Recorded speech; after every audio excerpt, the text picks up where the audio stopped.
Philip has just lost the respect of the youth league football team he coaches. He was asked what New England should do in the draft, and his answer was objectively terrible. The Athletic just wrote a great article about this, but Philip doesn't have the Athletic or the respect of a boisterous group of 11-year-olds who once looked up to him. Learn from Philip's error, get the Athletic, and get the info you need to speak draft fluently. This episode is brought to you by Progressive Insurance. Whether you love true crime or comedy, celebrity interviews or news, you call the shots on what's in your podcast queue. And guess what? Now you can call them on your auto insurance too with the Name Your Price tool from Progressive. It works just the way it sounds. You tell Progressive how much you want to pay for car insurance, and they'll show you coverage options that fit your budget. Get your quote today at Progressive.com to join the over 28 million drivers who trust Progressive. Progressive Casualty Insurance Company and Affiliates. Price and coverage match limited by state law. Did you know that parents rank financial literacy as the #1 most difficult life skill to teach? Meet Greenlight, the debit card and money app for families. With Greenlight, you send instant money transfers, set up chores, automate allowance, and keep an eye on your kids' spending with real-time notifications. Kids learn to earn, save, spend wisely, and invest. And parents can rest easy knowing their kids are learning about money with guardrails in place. Get your first month free at greenlight.com/Odyssey. It's time to get in the zone. Time to get in the zone with the 49ers Web Zone. This is the No Huddle Podcast with Al and Brian.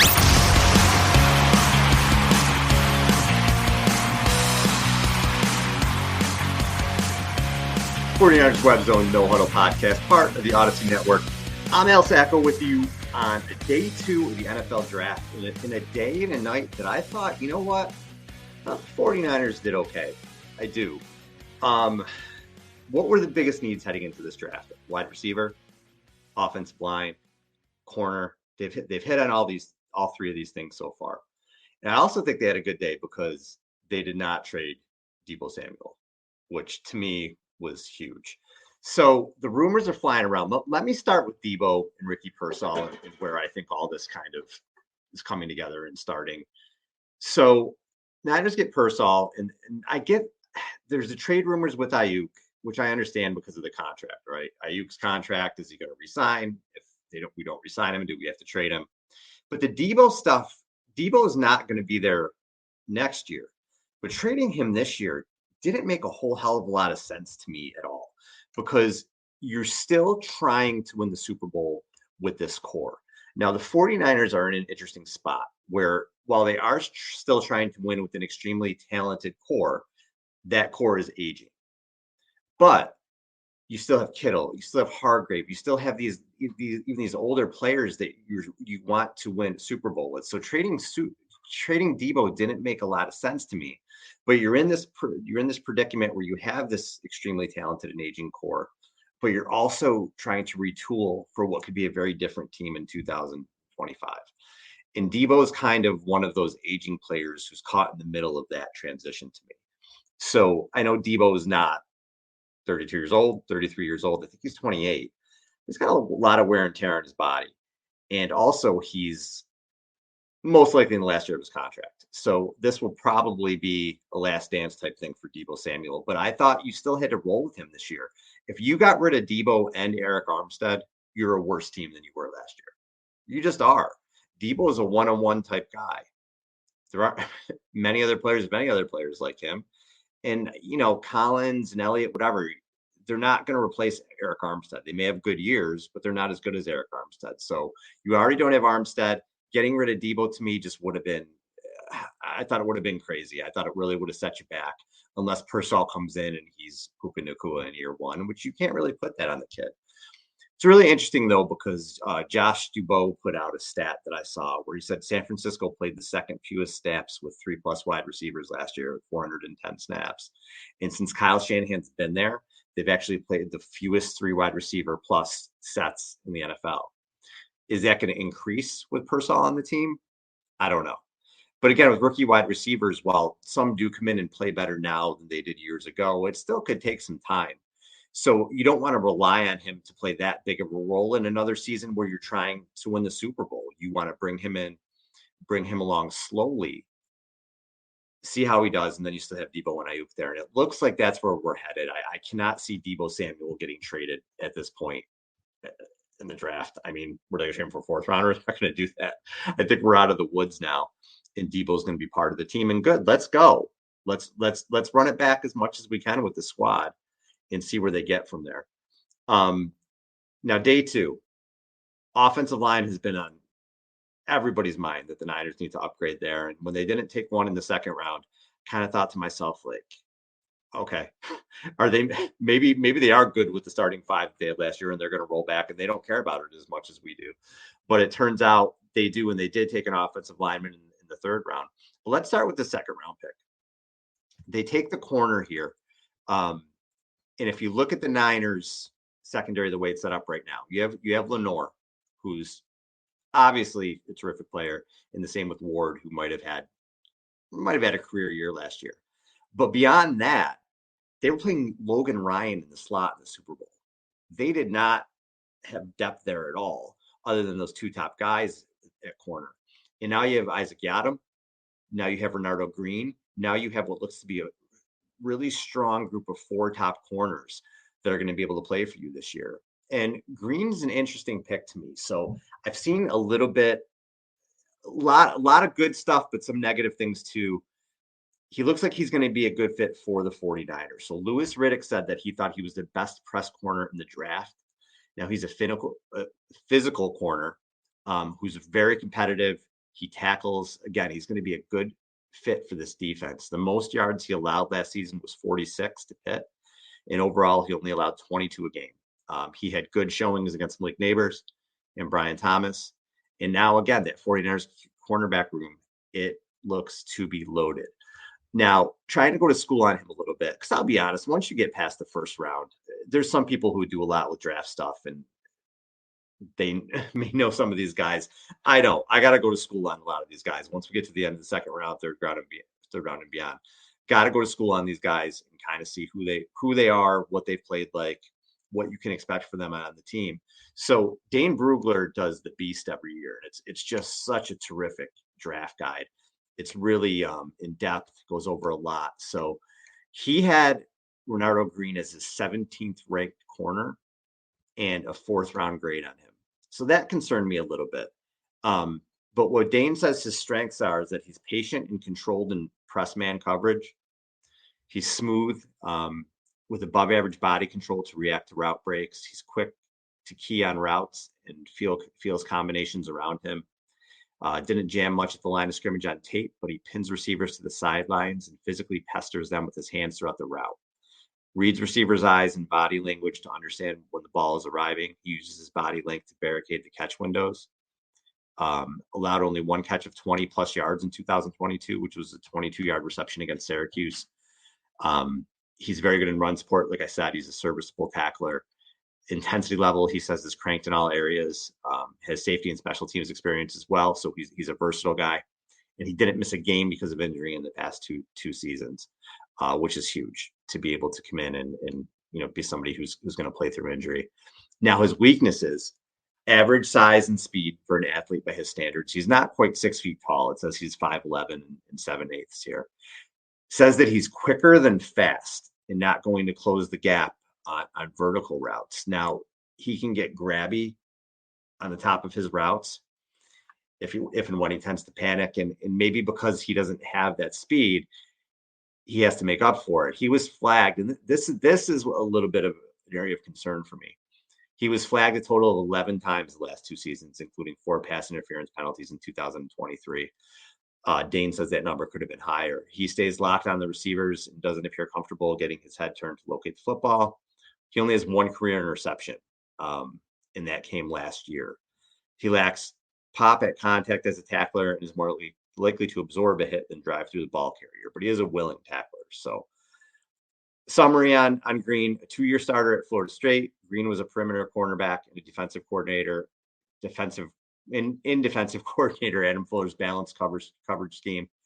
After playing safety for 2 seasons, he returned to his more natural corner position in 2022, and he did tie for the ACC lead in passes defended at 14 as a senior in 2023. In his play in the opener against LSU it created a buzz amongst NFL scouts. The guy had said he did good against Neighbors in that game. He's wired right for the position and clamps down in coverage with his awareness and physicality, which consistently allows him to compete for throwing lanes. However, he tends to get over aggressive with his contact at the top of routes. But overall, I guess in terms of what Brugler thinks, he's a polarizing prospect for NFL teams because he doesn't have the desired speed or ball tracking skills. Doesn't fit every scheme, but his play personality and ability to quickly find his balance in coverage helps him stay connected to give him a chance to have a meaningful role in the secondary. But I do think he could be a nice fit for the 49ers overall. I do think, again, he has kind of that dog mentality, right? He plays really hard. I think he's going to be a good fit in the team. And he's not somebody, because they have Yadam, because they have Ward, because they have Lenore, they can bring him in slowly here. So what does that mean for the team moving forward?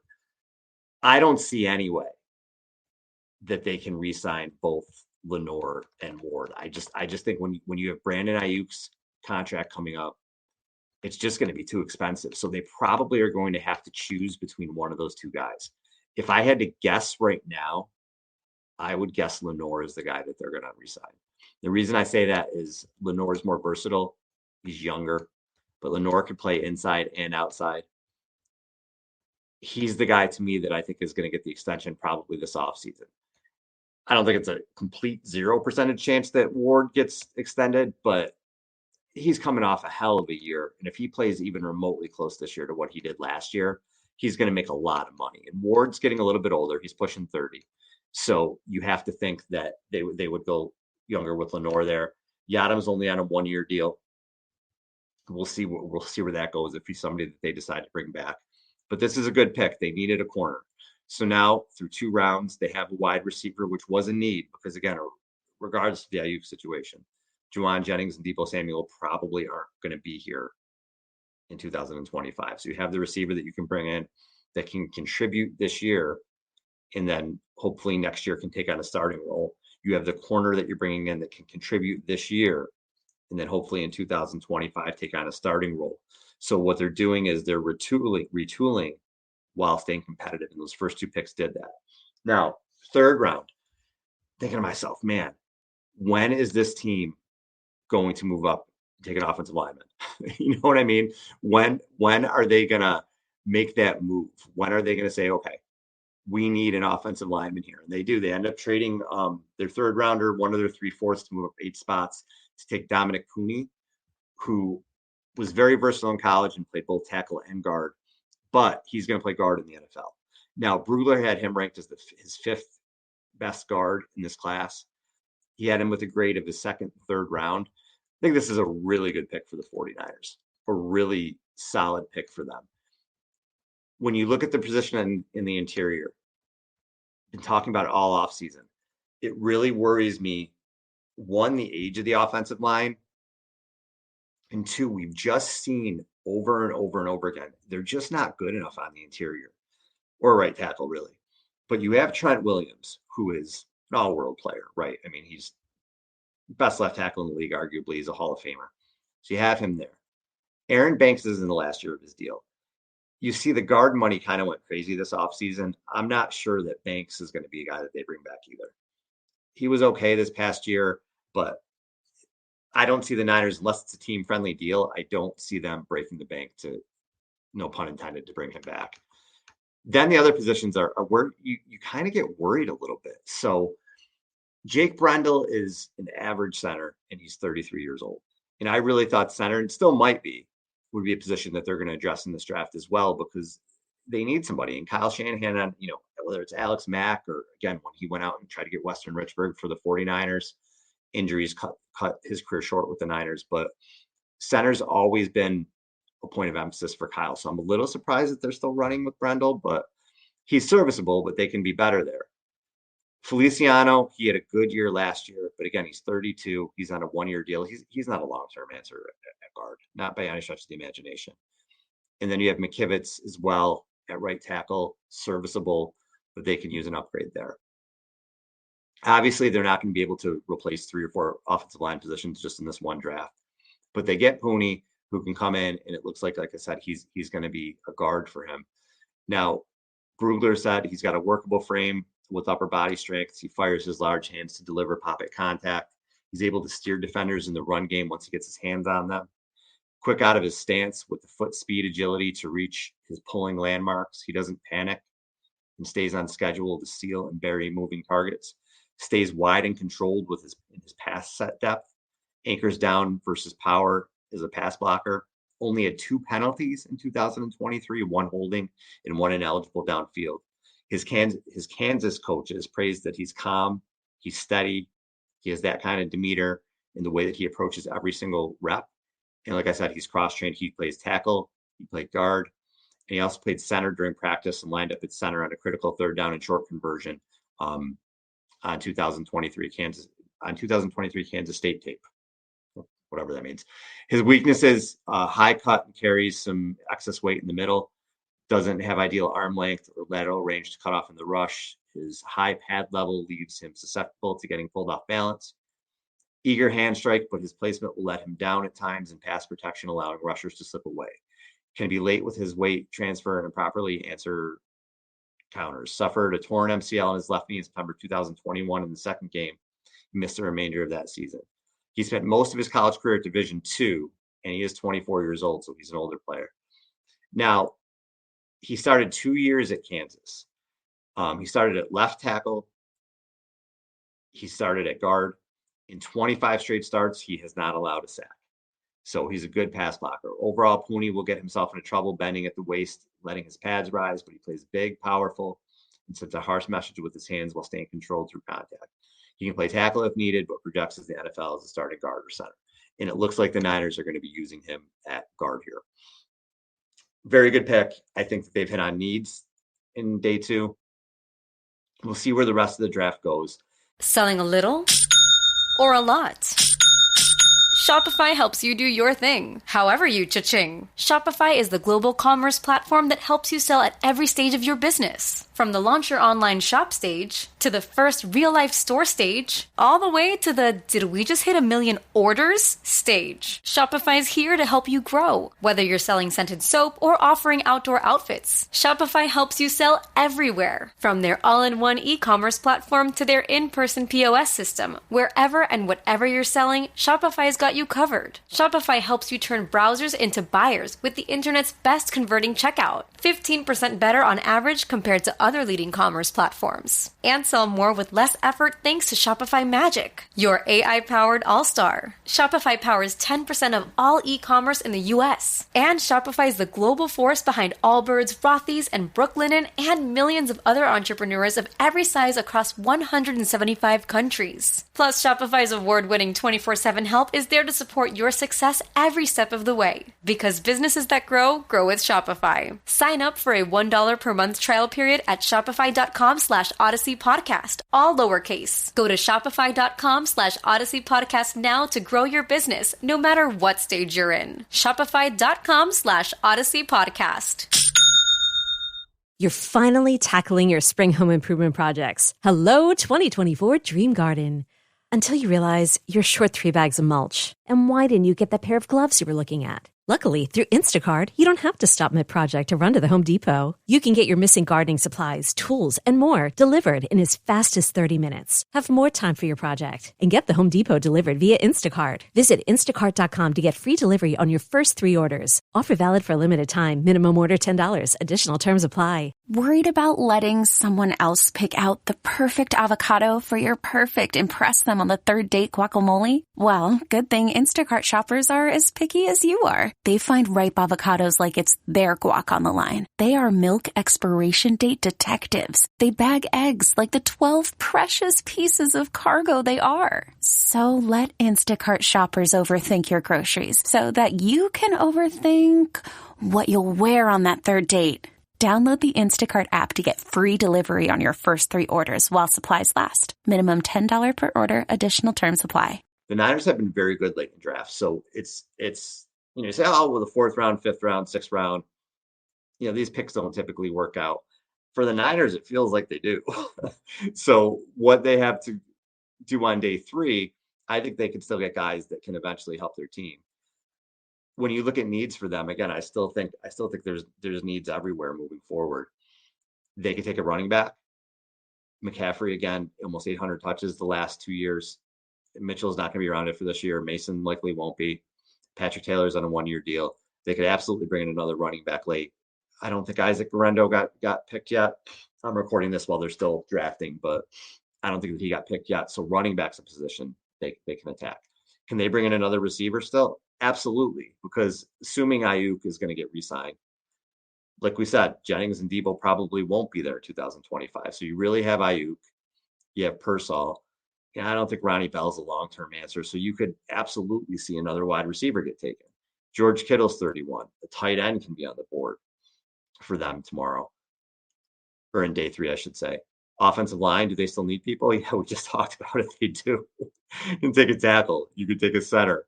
You could take another guard. They absolutely need people. So all those positions are still on the board for them, still have to be considered on the offense.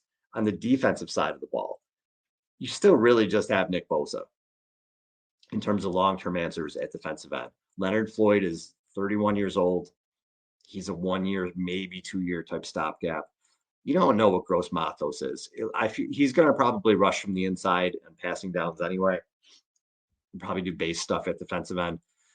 But again, it's not like he's this great player, this great free agent signing. You really don't know how he's going to translate into this system. He's a big question mark. He's only on a 2-year deal as well. And then in the interior, Javon Hargrave is 31. I thought he took a step back last year from his previous year in Philly anyway. Jordan Elliott, I'm not super excited about. The tackle from the Texans. Why am I forgetting your name right now? But again, a good pass rusher, only on a 1 or 2-year deal. They can take any position on the defensive line. They can take an edge guy. They can take a defensive tackle. They still need a run stuffer to me as well. So somebody like that, if they're still around, could be someone to look into. Linebacker, Greenlaw's in the last year of his deal, right? There's just common theme, a lot of expiring contracts.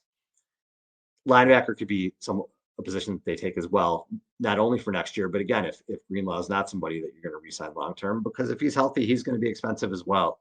And then I wouldn't be surprised. I think they're set at corner, but they've been looking at safeties this offseason. Justin Simmons, maybe somebody like that could still be brought in free agency, but maybe they draft someone like that too. Maybe they get a kick returner. Who knows? So many places they can still go. But I really feel like so far, some of the picks have been surprising. Obviously, we didn't see Ricky Pearsall. The 2 picks tonight were guys I wasn't really looking at. And we do mock drafts. Nobody knows what the hell we're talking about when we do these mock drafts. We look at players we like. We have no idea who the Niners like. But I didn't really have Renardo Green pegged for anything. I didn't have Puni as a position, as somebody they were looking at the position. But here you are. You have both of those guys. And I think overall, again, it's a solid job. We're not going to know for 2-3 years, really, if the people that they took end up being impact players. But they're hitting positions in need. I think they're taking, best player available for them at those positions while they're doing it.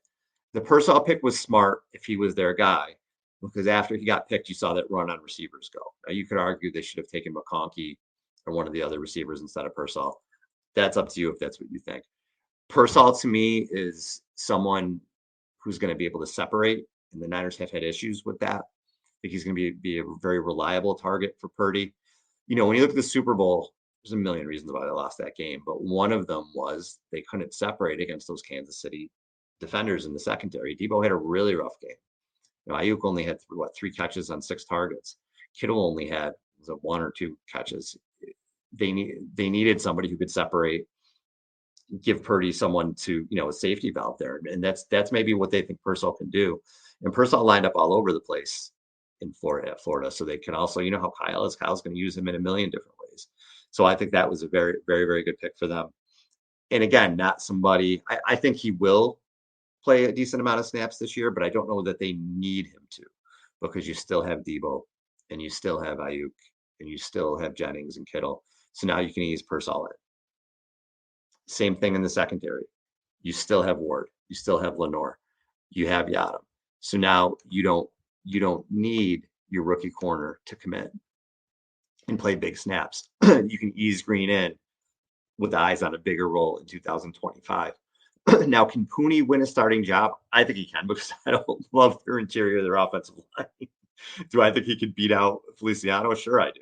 But again, if he doesn't, they take the Aaron Banks approach with him, where they kind of redshirt him this year, and with eyes on that you're going to start in 2025. So there's a real possibility that the first 3 picks in this draft are all going to be starters in 2025. And the Niners, the last 3 drafts, they haven't done super well in getting guys who've been lockdown starters since really 2020.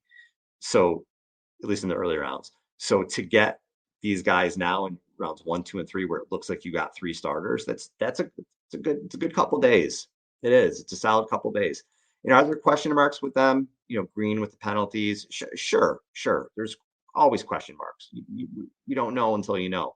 You don't know until they get out there. But I would give the Niners right now, if I had to grade them, man, I might say a B to a B plus, depending on what you think of Purcell. And I'm starting to come around on Purcell. So if he's a guy that's going to be a safety valve and an 80 catch type guy, maybe he can be. At least that's what they think for him.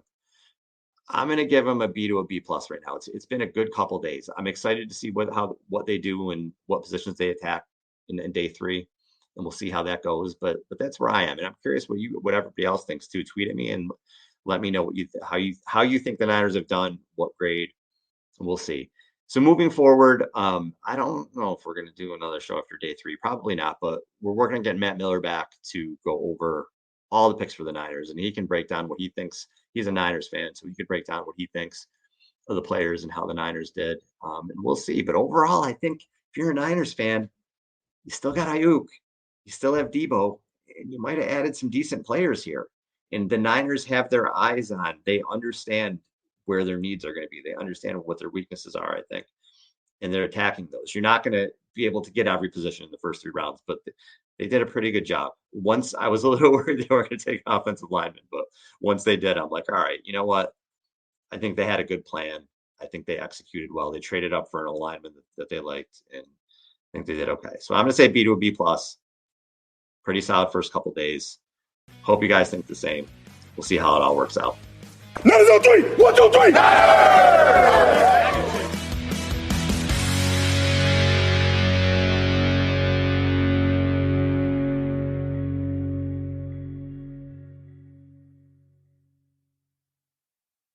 .2400 Sports is an Odyssey company.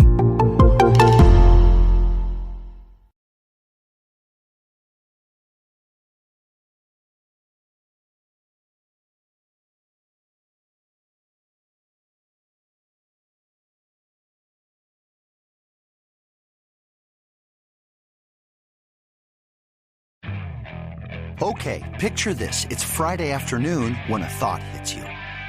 I can spend another weekend doing the same old whatever, or I can hop into my all-new Hyundai Santa Fe and hit the road.